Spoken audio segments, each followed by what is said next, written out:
Hi guys, welcome to this video. This is a tactical video about Sisters of Battle, and this title of this, I'm sure you already know, is Sisters of Battle as Allies.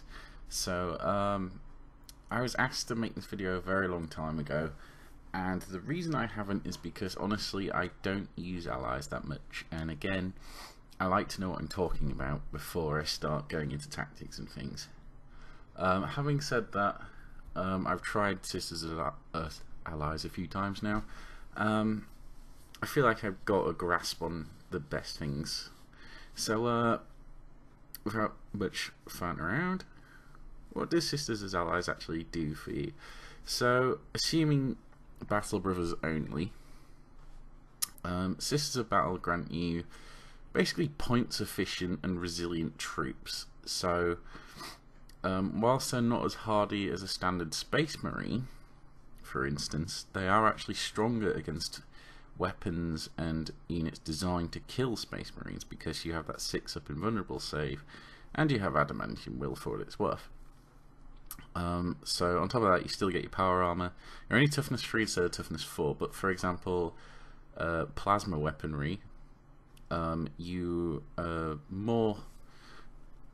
more resilience against plasma weaponry than a Space Marine because you have that invulnerable save, and you know it would ignore toughness and all that sort of thing anyway, so nice to have in that sense. And of course we are slightly cheaper, very slightly these days. We're also very good at shooting. Whilst Codex Space Marines has certainly caught up in that regard and probably surpasses us now in shooting, I'm sure that will change when eventually we get our new codex, whenever the hell that may be. But compared to all the other Imperial factions, we are still very good at shooting, and it's probably our main strength. So that's what we offer. On top of that, we have a lot of special weapons options in terms of where we put them and how effective we are with them. For example, Dominions with Ignores Cover, and they can take 4 per unit, so that's very effective. So command squads, and of course we can take 2 special weapons in our troop choices as well, so that's nice to have. Now of course you're limited to Flamer, Melter and Storm Bolter, but Flamer and Melter alone are probably 2 of the best, so there you go. We have some unique killing potential because of that, because we can, for instance, Dominions again, we can kill things like Wave Serpents and shooting quite easily, whereas other Imperial troops may struggle. So there you go, it's nice. It's something we offer. Finally, the last things we offer are very potent, yet generally glass cannon assault units. For instance, Penitent Engines, Repentia, Deathkill Assassins, that kind of thing. We do the extremely dangerous close combat units very well. However, they fall over to a stiff breeze, so if that's the kind of thing you want to add to your army, then Sisters of Battle is where you want to be.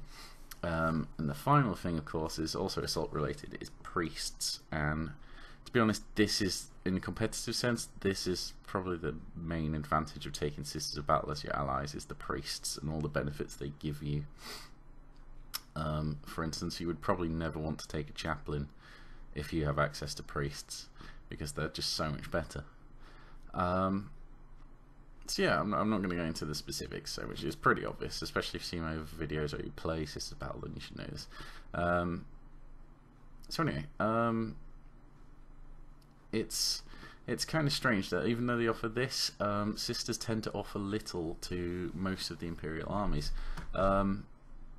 For instance, Space Marines, we don't really offer that much that you can't already build. For example, the special weapon delivery, like Space Marine command squads, are so cheap now, and of course you get the drop pods. It's just really not worth allying in Sisters for the Dominions, for example, because you're going to do better.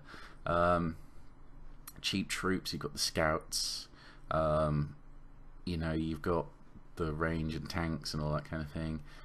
You've got the same rhinos. You've got troops who are just as shooty, if not more shooty, if you Codex Space Marines. So to be honest, if you are Space Marines, there's very little to recommend in taking sisters as allies, and oh, okay, they don't have quite the potent close combat units, but they still have a lot. And of course, you can take dreadnoughts in squadrons now, which is always a bonus. So yeah, they're kind of caught up in that regard, and there's little to offer there. Now there are some combinations available, but they tend to be kind of small, minor ones that you could find. And again, the most useful is priests because of all the buffs you get with priests. So pardon me. Now, having said that, there are other factions, Imperial factions, where it helps more. The first one I can think of is Grey Knights. The reason they can work well with Grey Knights is because, first off, Grey Knights are psychers, which gives you some psychic benefit for your sisters that you wouldn't normally, and there's some combinations there, but mainly because of distractions and support from their units. So Grey Knights in particular tend to be elite in size, so very small model count but very, very powerful individual models and units. You tend to have forms of getting into combat quite easily for the most part, and very tough troops. So what generally happens is they can get up there, they can cause havoc and that kind of thing, and they'll cause all sorts of problems, and they're versatile of course because they can do everything. They're Grey Knights. Now normally this is a problem because they're up there, they're versatile, they're not so specialised, and of course they're not very resilient in terms of numbers, so they get shot off the table. But of course sisters give you the cheap, point efficient, resilient troops with the shooting, so sisters offer very cheap firepower in return for being taken along with Grey Knights. And of course the sisters are safer because the Grey Knights are there, they have to shoot the Grey Knights, but then the sisters can shoot them in return and cause a lot of damage to infantry and that kind of thing, and of course tanks. So Grey Knights are a good sisters are a very good complement for Grey Knights because of those reasons. Pardon me. On top of that, there is Imperial Guard, or Astra Militarum if you prefer. I feel like they are a very good combination again, because sisters offer more resilience than the average guardsman, of course. They also offer potent close combat bonuses to the very squishy guard models. So Guard are not known for their close combat ability, they are known for long range, massive amounts of firepower and huge blobs of troops. This is the kind of thing that sisters cannot provide, generally speaking. To an extent you can do a blob and it's very, very powerful, it's more resilient, but it's more expensive. But you know, the range, the tank squadrons, all that kind of thing, you can leave that to the Guard. You can have the range and everything, which is really nice. And of course, when they get close, you've got the perfect counter assault units in the Sisters of Battle. So they're very, very good because of that. And again, priests are very good for Imperial Guard because they can make that blob fearless, as well as all the other benefits that you get from the Zealot rule and of course war hymns. Now Imperial Guard have their own priests, but remember that Sisters of Battle priests are slightly better because you have access to their relics, which of course means the litanies of faith, which is very, very good for a unit of priests, or rather a unit with priests in it.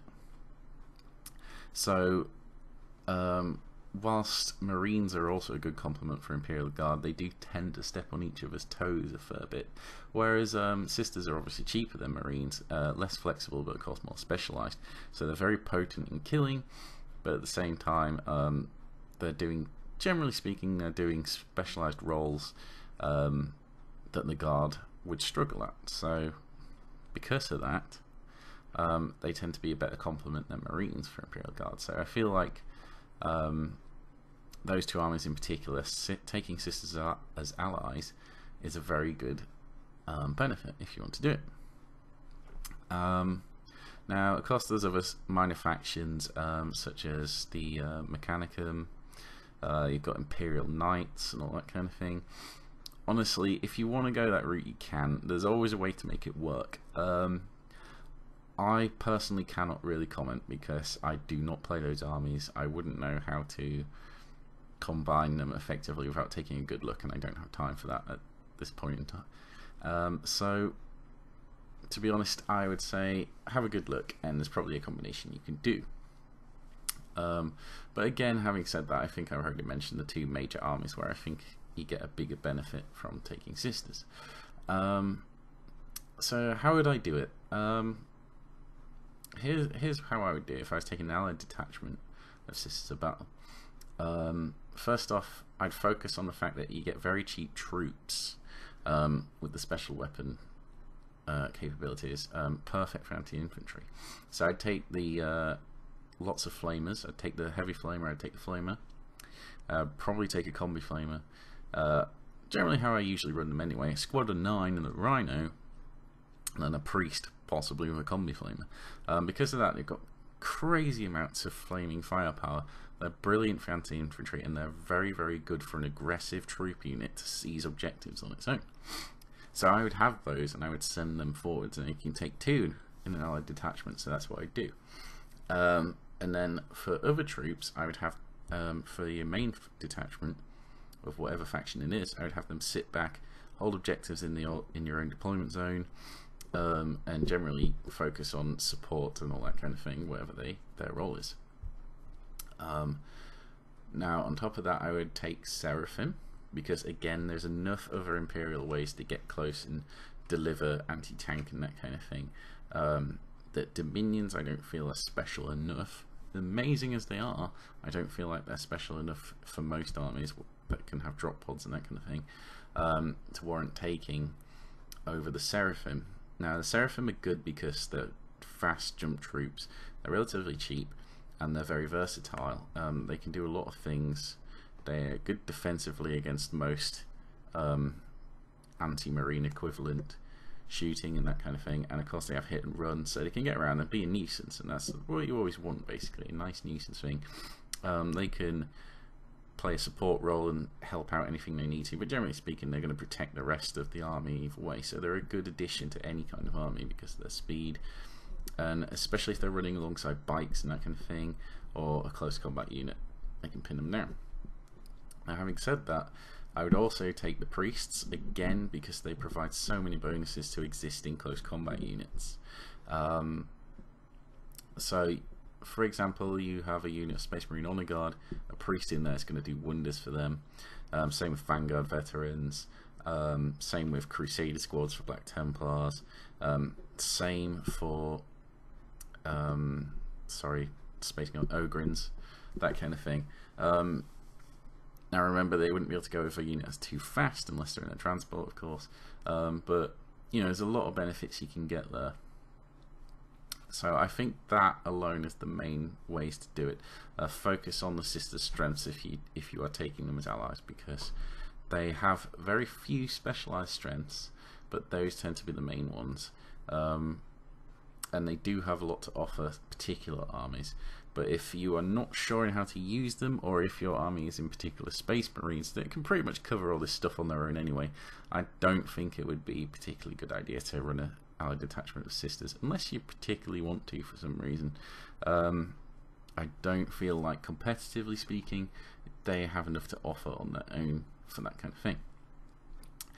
So that's about it for sisters as allies. If you like this video, remember to click the like button. Feel free to comment and subscribe for more tactical videos coming soon.